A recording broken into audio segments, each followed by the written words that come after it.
Včeraj smo tako rekoč odšli z kar velikim številom stanovalcev v Belo krajino. Je tako, gospod Ante? V Belo krajino, na katero kmetijo že? Na kmetijo Jakovljevič, ki je že drugo leto obiramo grozdje. In sicer, ker vemo, da vsi stanovalci ne morejo oditi na trgatev, vedno naslednji dan naredimo tukaj v hiši likov.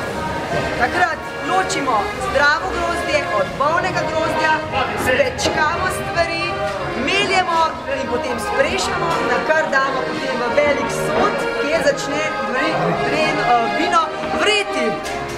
Eto smo to naredili še malček drugače in morda nam uspe najboljše vino do sedaj. Vino pa se imenuje, kako že, gospod Ante?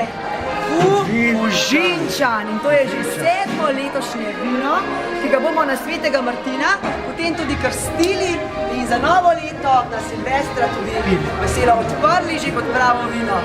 Zdaj pa dovolite, da se kar sprehodimo takole naokrog.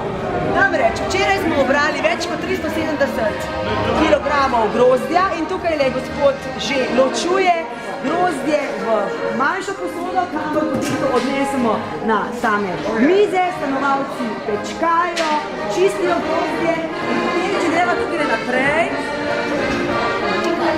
Tukaj je gospod Bajo skupaj s kolegom Matijo. Počne kaj? Gospod Bajo, kaj počnete?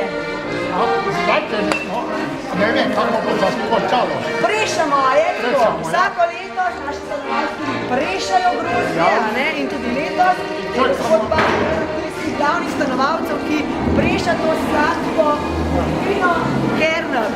Seveda pa je danes v naši hiši z nami tudi Janez na harmoniki in zdaj bomo skupaj z našimi stanovalci tudi zapeli eno od pesmi.